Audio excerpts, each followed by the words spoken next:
My name is Genevieve, for those of us who we haven't been formally introduced. And the reason we are here today is my work has brought me to helping families navigate one of life's most unexpected challenges.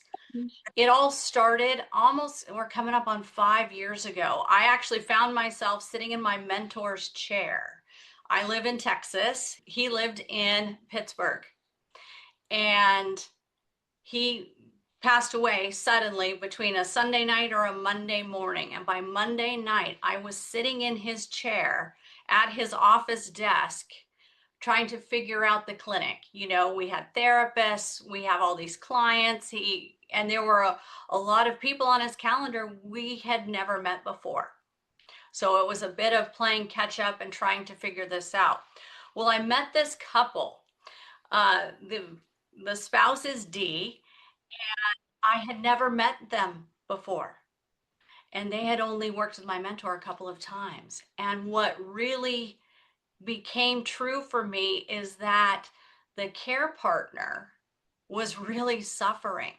Yes, the client, severe aphasia, severe apraxia, wheelchair bound. He could only say a couple of syllables. Literally, that is all he could say. And it was so hard for him to even turn off the words, to turn off that speech so that he could try to listen.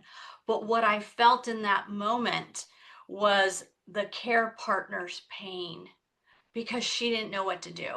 She didn't know how to help. She didn't know how to communicate with her husband. And that really broke my heart. It was really those folks on that day that changed everything for me, how I approach therapy. So I'm a speech pathologist. I'm in private practice. I have been in telemedicine or telepractice for 11 years now. I actually learned it from my mentor, whose desk chair I was just telling you I was sitting in. And that allows me to work with a great variety of people, both aphasia and stroke survivors, but now I have a full program for families. And why does that matter? Why do the care partners matter? Of course, because you're a human, but why does it matter to the stroke survivor? Because recovery does take a village. It takes more than just you, the survivor, going through rehab, going through those steps, because rehab is set up for you, right? OT, PT, speech, the nurses, the social worker are all coming together to help you with your recovery. But what do they do?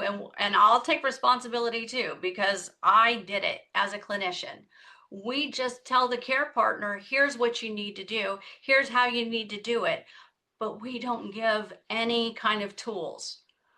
We don't give training. I mean, we give training on if they have to learn how to transfer or how to do a shower or how to do some speech exercises, but they don't get any other training. And my biggest frustration working in rehab all these years is that recovery stalls if we don't have the care partner as part of that team. And how do they become part of that team? They need some relief. They need some tools and strategies and ongoing support to manage the caregiving load. And I say that, it sounds funny to actually say it, because I've actually had some of my clients push back when I've said that, and they say, well, so what? She has to manage a few more appointments, or she's got to get me here, got to get me there. That doesn't take into account the grief, the coping, the wear and tear on a body, the constant worry. Here's one perspective. The worry that care partners carry forward. It's this fear that there could be another stroke. It's a fear that they're going to do something wrong that's going to impact rehab. The fear that somebody's not going to treat their person well. And that's terrifying. It is. I remember when my kids were little, you always have to find this balance between letting them knowing that you've got you've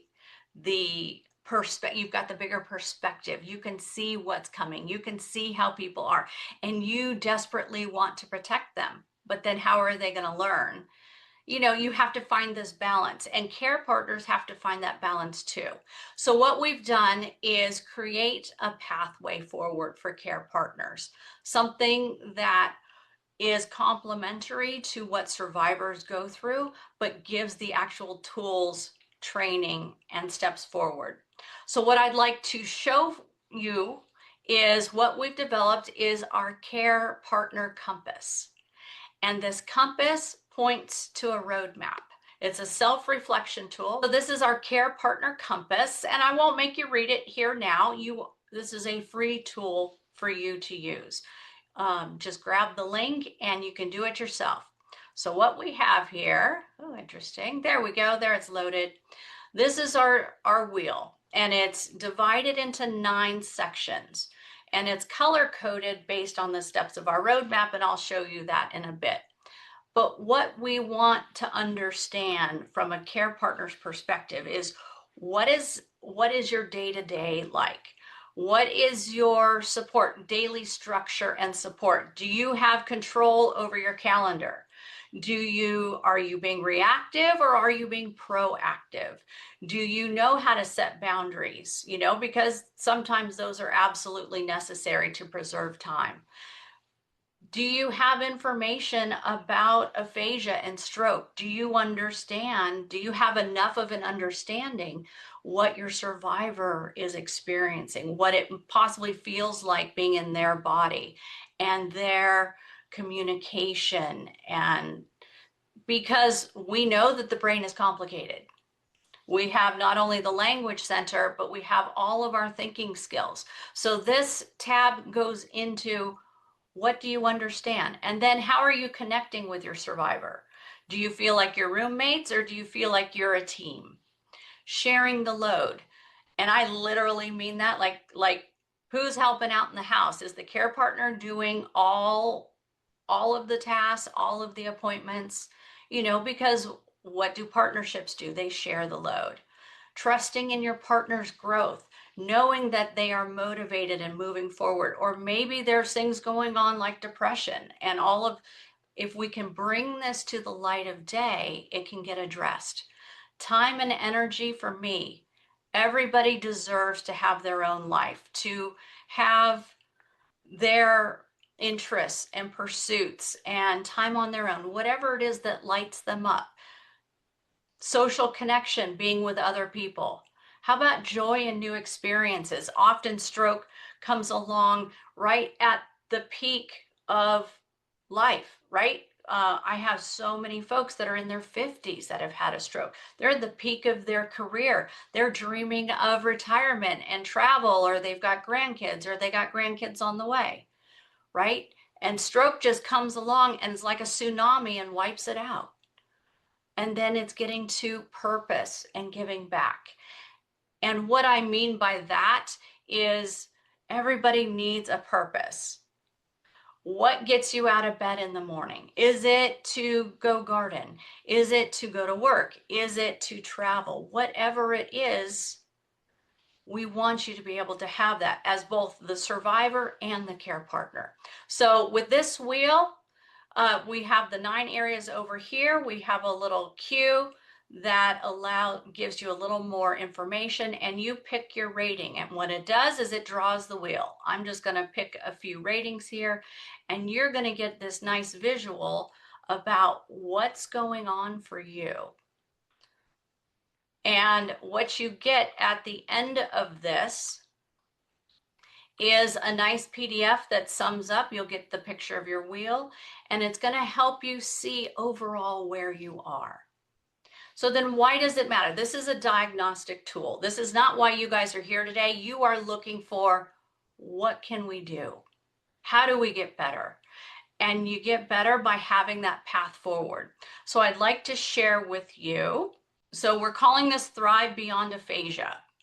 And you don't have to have aphasia for this to be useful. You can be a stroke survivor as well. At any time you have a brain injury, no matter what reason it happened to you, stroke, head injury, or a disease process, that requires thinking and higher level skills.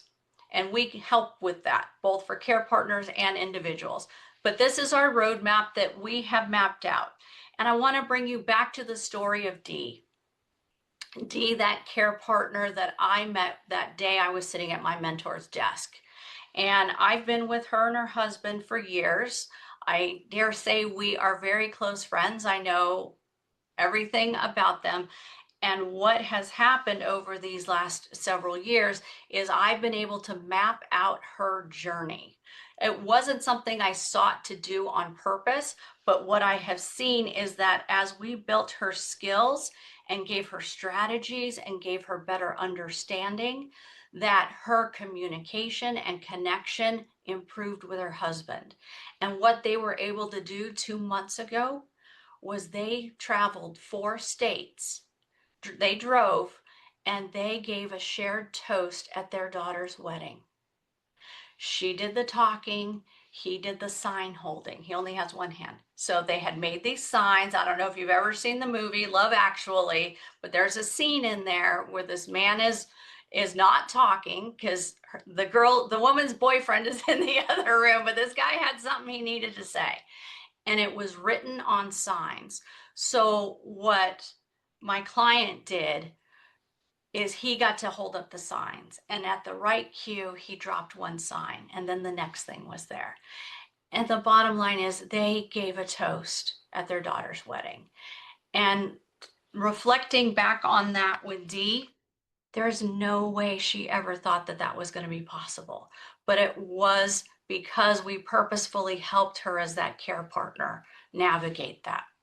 If you have a rating, daily structure and support, how this points to the roadmap in our community, this is for care partners, this community, we have very structured trainings. And we have 4 trainings in a month.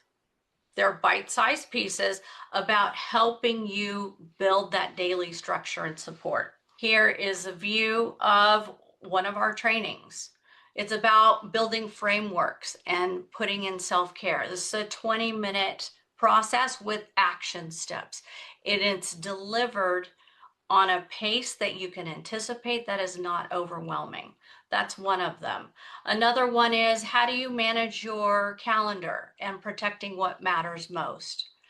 And then the next month, when we get to step 2 of the roadmap, we get into Aphasia 101. What is it? How do you become the detective to figure out where your person is? You know, what are their strengths? What are their weaknesses? And we get pretty granular with it, because why do you need to know it?